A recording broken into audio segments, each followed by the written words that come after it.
McDonald's. Bright lights, friendly colors, and the promise of cheap comfort food at any hour. Most Americans treat it like a safe haven. Open 24/7, always warm, always familiar. But no one talks about what happens after midnight. When the dining area goes quiet and the neon arches cast long, unnatural shadows across the empty parking lot. I learned that the hard way. It happened 3 years ago when I was 17. I needed a job badly. My college tuition was drowning me, and the only place hiring in my small town was the McDonald's off Highway 17.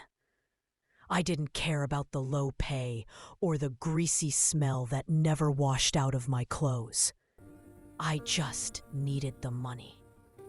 For 3 months, I only worked day shifts. The place was loud, chaotic, alive. But then, one Friday afternoon, my manager called me into his tiny office. He smiled, something he rarely did. "You've gained enough experience," he said, tapping his pen against a schedule sheet. "Starting tomorrow, you're moving to night shift. Midnight to 5. Should be quiet. You okay with that?" I didn't want to seem weak.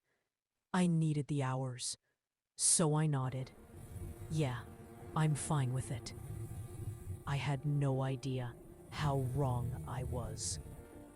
The first night, Saturday, 12 a.m. sharp, my manager handed me a clipboard and said, "Refill the sauces, wipe the tables, restock the cups, deep clean the lobby. I'll lock up the office and head out. You'll be fine." Then he left. And just like that, I was alone. For the first hour, everything was normal. The kitchen machines hummed. The AC rattled overhead. The fluorescent lights buzzed like trapped insects. But I kept noticing something strange. No cars, no customers, not even a single drive-through order. Our McDonald's usually had late-night traffic, drunk teens, truck drivers, college kids. I convinced myself it was just slow. At 2:03 a.m., while arranging the coffee cups, I felt it. A sharp, cold prickle on the back of my neck. The feeling of being watched. I stopped, turned. The dining area was empty, but the huge front windows felt wrong. I walked past them without looking, pretending everything was normal. But the sensation grew stronger, like eyes boring into my skull. I finally glanced outside. A shape, pitch black, human-sized, stood near the far end of the parking lot, almost blending into the darkness beneath the flickering street lamp. I froze. It didn't move, didn't breathe, just stood there. I blinked hard. The shape was gone. "Tired," I muttered. "You're tired. That's all." 15 minutes later, while wiping down the tables, I felt the same icy prickle again. This time, I couldn't ignore it. I slowly turned my head toward the window.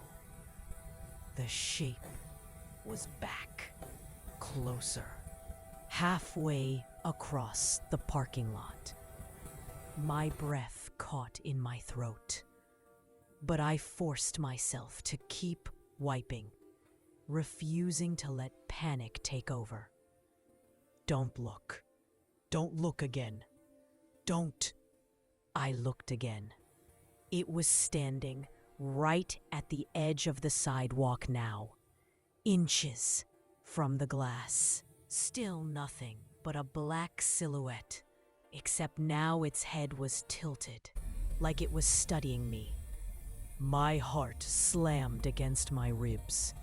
I stepped back. 1 step, 2 steps. The shape didn't move. I whispered to myself, "It's a person, just someone messing around." But deep down, I knew. Nothing about that thing was human. I grabbed my cleaning bucket and headed to. I was in the middle of mopping when I heard it. A whisper, low, raspy, coming from somewhere near the windows. "I see you." My blood turned to ice. I forced myself to look toward the front of the restaurant. The shape was no longer outside. It was pressed against the glass, its face inches from mine. If you could even call it a face. Its skin was stretched too tight, almost translucent. Its mouth was impossibly wide, filled with jagged teeth like broken glass. And its eyes glowed a deep, bleeding red. It slammed both hands against the window. Bang, bang, bang. "I can see you." The lights above me flickered. The AC shut off. The restaurant went dead silent, except for the pounding on the glass. I dropped everything and ran for the door. My hands were shaking so badly I could barely flip the closed sign. I sprinted to my car, nearly tripping over myself. As I peeled out of the parking lot, I looked at the building one last time.